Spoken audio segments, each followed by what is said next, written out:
Hello, and welcome to Real Person Reviews. I'm Sam, and I'm a real person, and today I want to talk to you about Mario Kart 64 for the Nintendo 64. A few things up front. As always, there is a written review you can look at before, after, or instead of this video. I'll have a link to that somewhere in the description if you want to check that out. Another thing is that I don't necessarily know when this is coming out or in what context, but I'm assuming that because I have Super Mario Kart, I probably am going to actually review that first, even though I'm recording this one first, because this is the first Mario Kart I played. So that's why I'm talking about this one. And if you want to hear more about the basics of Mario Kart, you could probably want to go back and check out the one on Super Mario Kart for a little bit more on that. But you can also check out my Mario Kart 7 review, which was the first Mario Kart review that I did. So that also covers those bases if you would, like to do that. Alright, and since you're all up to speed, let's go. And welcome to Mario Kart. References, they're great. The Mario Kart 64 is another Mario-themed racing game with this whole combat racing mechanic. And it is the second Mario Kart game because, Super Mario Kart, you might think maybe that's the second one and there's an original Mario Kart, but that is the first one. And this one builds on a lot of the same ideas. You're still racing around as Mario characters and Mario-themed levels, and you are using these items that you pick up in order to combat, other characters. There, of course, are some differences here, though. I believe while there are some variants in Super Mario Kart, here there are 4 cups. Each cup consists of 4 different tracks. So when you do the Grand Prix, you're trying to beat everyone in all these. You get a certain amount of points, depending on if you're placed 1st, 2nd, 3rd, or 4th. And if you get 5th, 6th, 7th, or 8th, you get no points. So you try to have the highest score at the end of all 4 races total. And wherever you place, that determines the, if you get gold, silver, bronze, or, the axe. The big goose egg, whatever, the shaft. You lose. Sorry. Anyways, that's the main thing about the game, and there are, a variety of items, once again, to fight your foes with. Another difference in this, though, I believe there are some item differences, but the items include, there's a singular green shell, a singular red Koopa shell, a trio of green Koopa shells, a trio of red Koopa shells, there is the blue Koopa shell, a lightning bolt, the star, the fake item box that you get the items out of, there's the mushroom, the triplets of mushrooms, there's the ghost, there's the golden mushroom, there's banana peel, and there's the bunch of banana peels, and I think that, did I say the star already? I think that might be all of them. I think I might have hit all of them now anyway. It's not that I necessarily have to. And you'll find out which of those do by playing the game. They each have their own purposes, and you need to use them in certain ways. And there are different percentages of how often you're going to get those items as well. There's just different percentages of, basically, if you're further in the lead, you're probably going to get more things like, singular green shells or singular banana peels, whereas if you're more toward the back, you're more likely to get lightning bolts. And I mentioned lightning bolt because that's one. Like lightning bolts, stars, or blue shells. So that's all factored into there. Races are pretty similar. You accelerate, you can drift. You can actually get a drift boost in here. I'm not sure if that was in Super Mario Kart or not. Well, you'll know by now. There's a drift boost mechanic, which is interesting. Or if you can drift for long enough successfully, you can actually get a boost from it and get a little faster from that. There also is another way to get this little boost in this game where if you travel behind racers, which is something I didn't realize was a mechanic until I looked it up. And it explained this thing for me. This phenomenon happens in most Mario Kart games after this as well, where if you're riding up behind a racer, you kind of catch their tailwind, and then it gives you a boost if you do that for long enough, and that helps you catch up to them faster. So there's that as well. There are 3 difficulties. There's 50cc, 100cc, and 150cc. And going up in difficulty will make the AI opponents more aggressive, as well as making you just go faster in general. And getting a gold cup on all of these will award you with the extra mode, which is basically like 150cc, except that it's mirrored. All the tracks are mirrored, and you have to just do them the other way around. So it's I mean, that's the little thing of that, just for a little extra challenge for you. There's also multiplayer. You can play the Grand Prix with 2 players. In single player, you can also do time trials, where you can race and try to get the best time, and they give you 3 mushrooms to utilize throughout the track. You try to do your best to get the best times you possibly can, and you can also race against your own ghost data, which will kind of have another ghost character like show up and try to see if you can beat them while you're there. Those are the single player modes. Those are the single player modes. There's multiplayer modes. In 2-player mode, you can do a 2-player Grand Prix, which allows both of you to be there at the same time. So you can race against each other, or you can even try to kind of work together if you want, in a Grand Prix full of people. You can also do battle mode, which consists of this mode where I guess it's very similar to the battle mode in the original, where you can you go into these arena style levels. There are 4 of them, and you just try to knock each other's balloons off with the items you find around there. And whoever has the last one with the balloon up wins. And you can play this with up to 4 players. And if you're playing with 3 to 4 players, oh yeah, there's also the versus mode with 2 players as well, which basically it's just you 2 racing on a track, rather than having the entire group up there. And there are bombs placed out there as well to make it a little more difficult. And then for 2 to 4 players, it's similar, except that you can only do versus and battle. You cannot do a Grand Prix with them. And for some reason, when you do versus, and there's no music in the versus mode. I don't know if there wasn't a battle mode or not for that many players. But yeah, it has a whole local play for all that, so you can play with up to 4 players. And that's actually pretty much it. There are 8 racers, I believe. 8 racers, I believe? How many are there?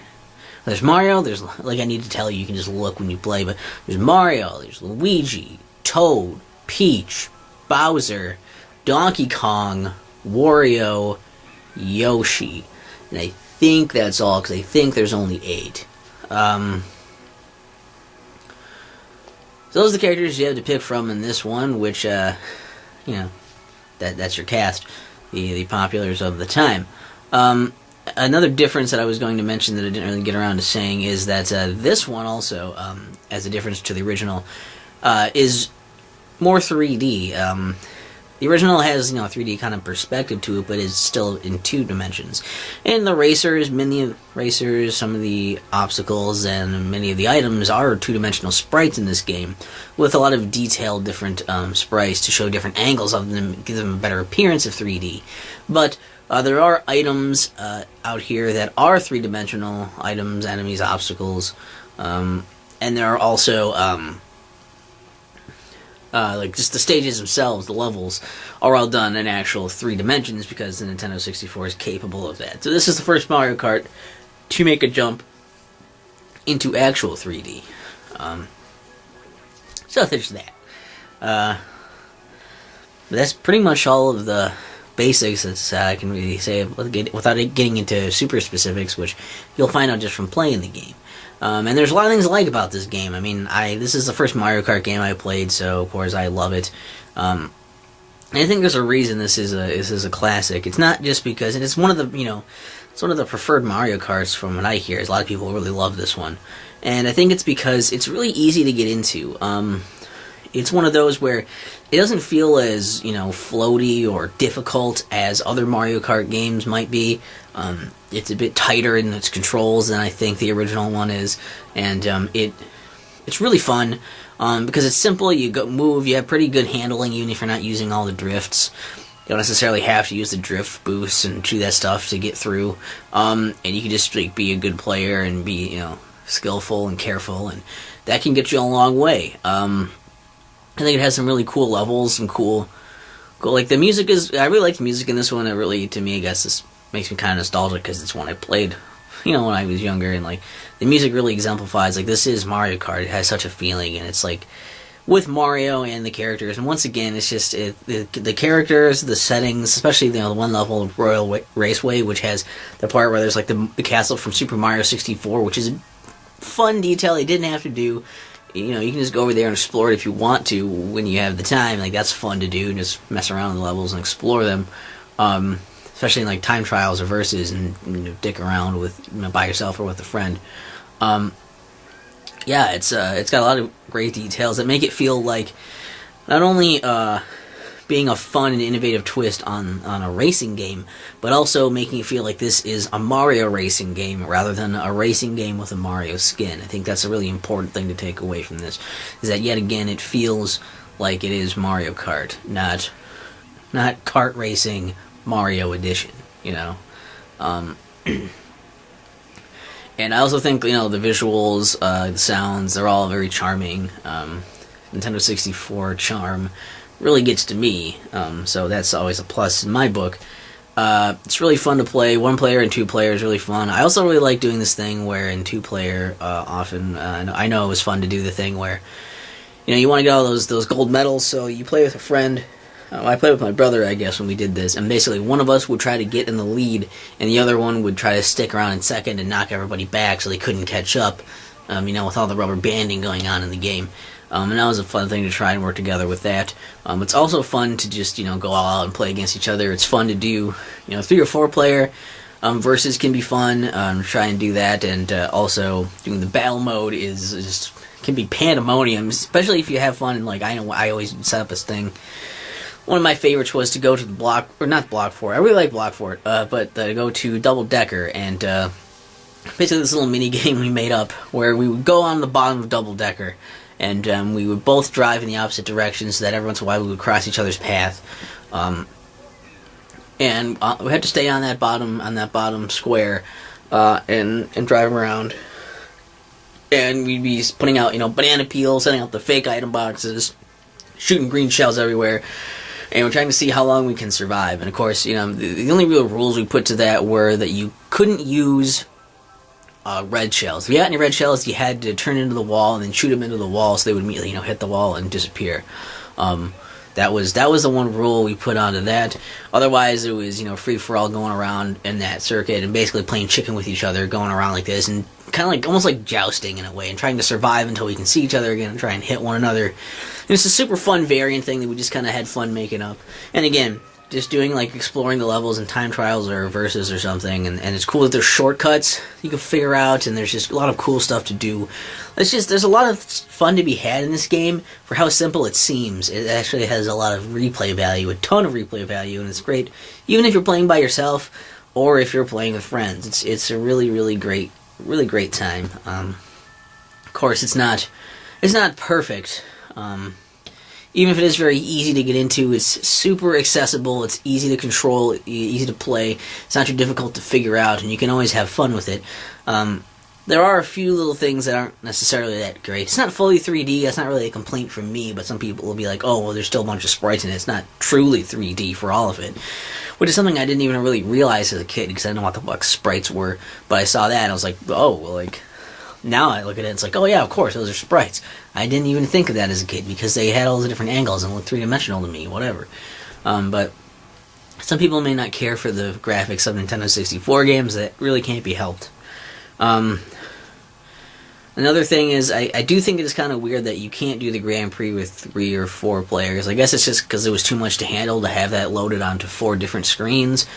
And there's no music in there either, which I think is probably a memory limitation or something. But I really wish they would have gotten rid of like the ghost data feature or like the time trial feature maybe instead, so that they could have had more stuff that would have somehow saved it. So you could at least have the music in there, because it does have some very fun music in it. And I don't know. that seems like a bit of a shame. They put bombs there to try and spice it up, but they're not necessarily that hard to avoid. They're just kind of usually put in the middle of the road at certain intervals or whatever. Extra mode is okay. It's fun on some levels. It's weird that in Bowser's Castle it only has 2 thwomps instead of the 3, like 150cc would. I thought that was strange. But it's like, it's tough. Like, there's some memorable levels in here, definitely, but I think that, like, 150cc, like, while it does a few interesting things with levels, like Toad's Turnpike is awesome that way. It's crazy. But, it also feels like kind of like a cheap way to try to extend, give you some kind of reward and extend the gameplay for that. And, I don't know. It's a fun thing to do. It just gives you an excuse to play more, I guess, but I don't think you necessarily need an excuse when the game is so fun. Battle games are fun. I do think they're neat. It kind of stinks that you can't have, like, computer people in there, computer opponents, but I guess, I don't know. Again, probably a limitation of, what the cartridge could handle. Oh well. That and the big complaint, I think, is the biggest one is rubber banding, though. That can be incredibly annoying in this game.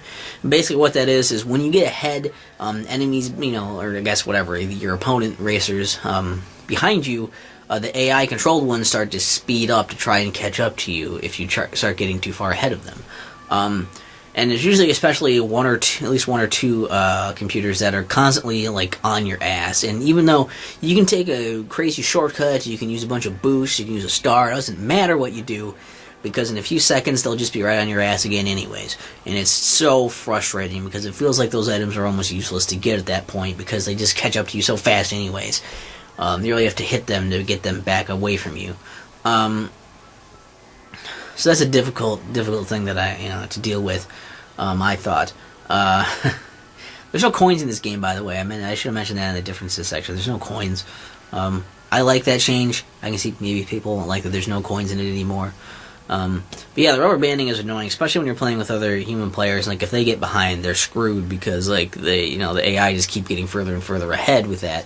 And it seems like whenever, like, on the higher difficulties, if a computer passes you, then they're fucking gone, man. They're out of there. Like, you almost can't catch them unless you get some kind of miracle. Like, you do a great shortcut, you get some kind of really lucky break on that. It's insane.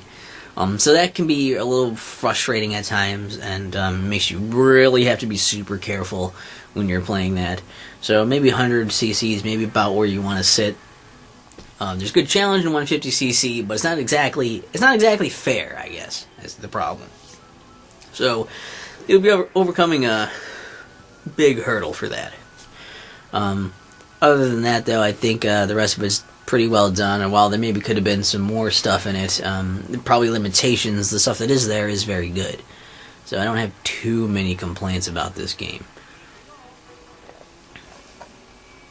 This is a classic, okay? It's hard to say much about this that's too negative. It's still fun to play today. There's a reason. This is very, very accessible. One of the most accessible Mario Karts, I think. You can jump in. It's not really that hard to control. And, you just jump in and you can kind of get a feel for it and play it right away. You can play with up to 4 players. It's something you can play by yourself as well. It's really fun. One of those games with a ton of replay value. You'll play probably a lot over, the years or whatever.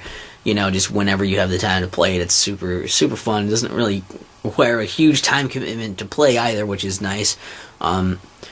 It's just a really good time. It's a classic, and if you like other Mario Kart games, you should definitely give this one a shot. If you like racing games and you want a nice fun twist on those with the combat element, definitely give this one a shot. And if you have a Nintendo 64, this is one of the essentials. This is one of the must-haves. Everybody pretty much has it already, but if you don't, definitely check it out. I think it's also on, like, the Wii U and Wii, on the eShops. I think it's available on those. It's still a good time even now. I still enjoy it. After playing other Mario Kart games even, I still enjoy it. So, certainly check it out. I think, I would say it's probably worth about, $20. I might go as high as 25 myself, but I really like this one a lot, so that's probably just me. But it's probably worth at least $20 if you can get it for that, or less, I guess. Less is always nice, but it's a good quality game to have, especially if you think you'll find the time to play it now and then. And I don't know, who was your favorite racer in the game? I always played as Luigi because I like Luigi. Who's yours? Leave that in the comments. I don't know, what's your favorite Mario Kart or something? You can maybe leave that. I don't know, that could be fun. Just leave whatever you want in the comments, when you want to see me play next, all that stuff. And in case you are wondering, because it's something that comes up a lot for comparison's sake, I just want to get it off my chest right now. Yes, I like Mario Kart 64 more than Diddy Kong Racing. Come at me!